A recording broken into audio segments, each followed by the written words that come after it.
कुछ मेहमान जुड़ गए हैं, सीधे उनका रुक कर लेते हैं। अशोक पांडे जी हैं, प्रवक्ता भाजपा। दीपक रंजन जी भी हमारे साथ जुड़ेंगे, प्रवक्ता सपा। दीपक रंजन जी, जो भक्ति होती है वो तर्कों की बजाय भावना से चलती है, भक्ति में कोई तर्क नहीं होता।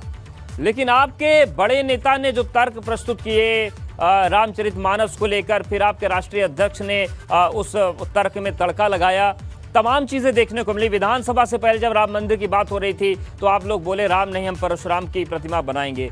क्या आपको लगता है कि जो तमाम चीजें बीते कुछ दौर में हुई है, ये डैमेज जो हुआ है वो कंट्रोल आप नैमिषारण्य से कर पाएंगे? क्योंकि बहुत नकारात्मक संदेश चला गया, जो बयानबाजी हुई, जो तमाम चीजें हुई। देखिए अवधेश जी, समाजवादी पार्टी सभी वर्गों, सभी जाति का सम्मान करती है और सभी को लेकर के चलने का काम करती है। और नैमिष जो है, नैमिषारण्य अपने आप में बहुत बड़ी धर्मस्थली है, तपोस्थली है वो, और वहाँ पर पुराणों में भी इसका जिक्र है। और भगवान विष्णु ने यहाँ पे असुरों का नाश करने का काम किया था। और अभी हम लखीमपुर में भी हमारी देवकली से हमारे प्रशिक्षण शिविर लगा था, और माननीय राष्ट्रीय अध्यक्ष जी और सभी पार्टी के शीर्ष नेतृत्व, तो राष्ट्रीय स्तर के सभी नेता जो है उसमें उपस्थित हुए थे। और इसको इस तरीके से नहीं देखना चाहिए कि हमें तो 80 के 80 लोकसभा सीटों पे जाना है, समाजवादियों को जाना है, और 80 के 80 सीटों पर जो है प्रशिक्षण शिविर लगेगा, उसमें राष्ट्रीय अध्यक्ष जी भी जाएंगे और सारे लोग जाएंगे।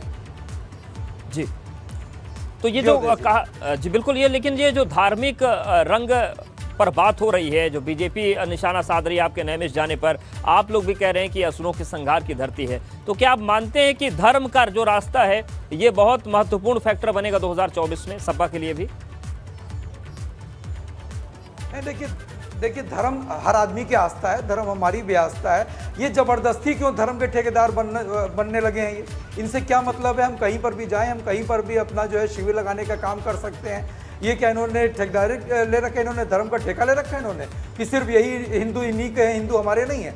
हिंदू अवधेश जी, आप भी हिंदू हैं, भगवान आपके भी हैं, हमारे भी भगवान हैं, हम भी धर्म में विश्वास करते हैं, आप भी धर्म में विश्वास करते हैं। लेकिन मैं बड़े साफगोई से कहना चाहता हूँ कि समाजवादी पार्टी सभी जात, सभी वर्गों को लेकर के चलती है, और समाजवादी पार्टी का सबसे बड़ा जो मुद्दा रहेगा वो स्वास्थ्य, शिक्षा, रोजगार रहेगा। और हम लोग अपने किए हुए विकास के कामों को लेकर के जनता के बीच में जाएंगे। और जाहिर सी बात है, उन्होंने 9 साल की इनकी केंद्र की सरकार रही और 6 साल की इनकी उत्तर प्रदेश की सरकार है। इन्होंने काम तो कुछ किया नहीं।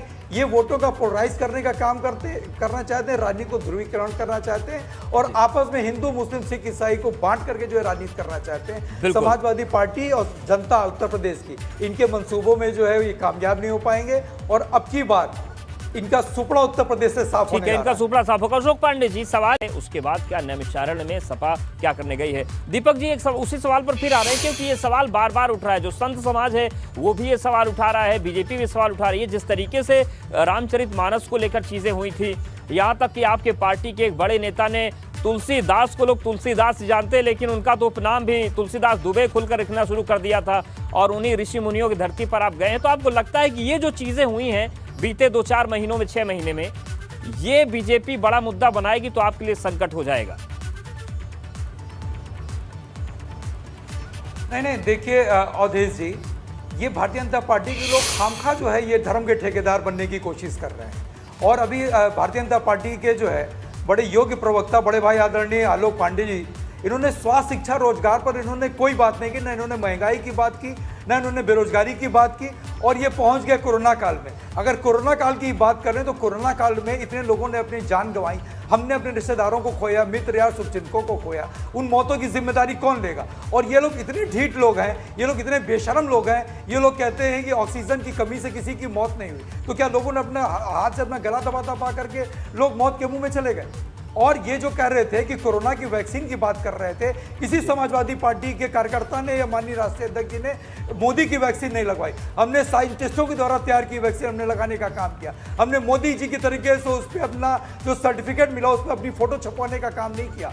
मोदी जी ने उसका पूरी तरीके से महिमा मंडप करने का काम किया। और ये लॉ एंड ऑर्डर की बात करते हैं, अरे मैंने देखा किस तरीके से आपके एपी गंगा के एंकर्स ने और आपके रिपोर्टर्स ने किस तरीके से कचहरी में जाकर के अपनी जान जोखिम में डाल करके जो कवरेज करने का काम किया। इतना दुर्दान, इस तरीके से कोर्ट रूम में जिस तरीके से गोली चलाई गई ताबड़तोड़ फिल्मी स्टाइल में, ऐसी वारदात आज तक न उत्तर प्रदेश में कभी हुई है। और मैं समझता हूं कि सिर्फ और सिर्फ भाजपा के शासनकाल में हो सकती है। और बिल्कुल, ये सवाल तो देखिए अशोक पांडे जी है, अभी धार्मिक बातें जो हैं, लेकिन जो वोटिंग होती है उसमें सब चीज गिनी जाती है।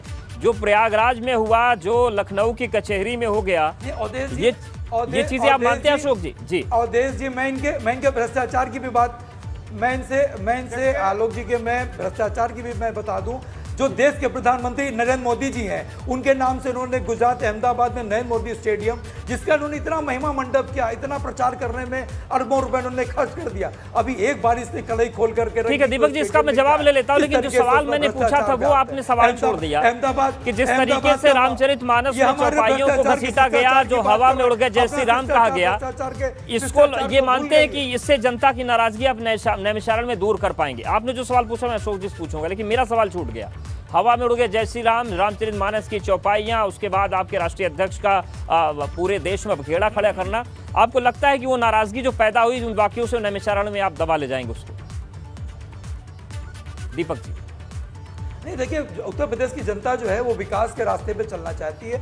उत्तर प्रदेश की जनता जो समाजवादी पार्टी के द्वारा किए विकासों को तरजीह दे रही है। ठीक है, विकास की बात हो रही है। Ashok Pandey ji, law and order की बात कर रहे हैं दीपक जी, स्वास्थ्य की बात कर रहे हैं, बेरोजगारी की बात कर रहे हैं, ये भी मसले तो है ना, केवल धर्म से तो बात बन नहीं जाएगी।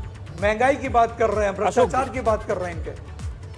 तो महिला युवा एमवाई मतलब हमारा महिला युवा से आप गलत परसेप्शन पे ले आ रहे हो अवधेश भाई। मैं इनको एक मिनट में सही करना चाहता हूँ। हमारे एमवाई का मतलब है महिला युवा, मेरे एमवाई आप गलत दिशा में ले आ रहे हो डिबेट। आप डिबेट को गलत, स्वास्थ्य की दिशा में आपने क्या काम किया, शिक्षा के दिशा में आपने क्या काम किया, रोजगार की दिशा में आपने क्या काम किया, लॉ एंड ऑर्डर आपका पूरी तरीके से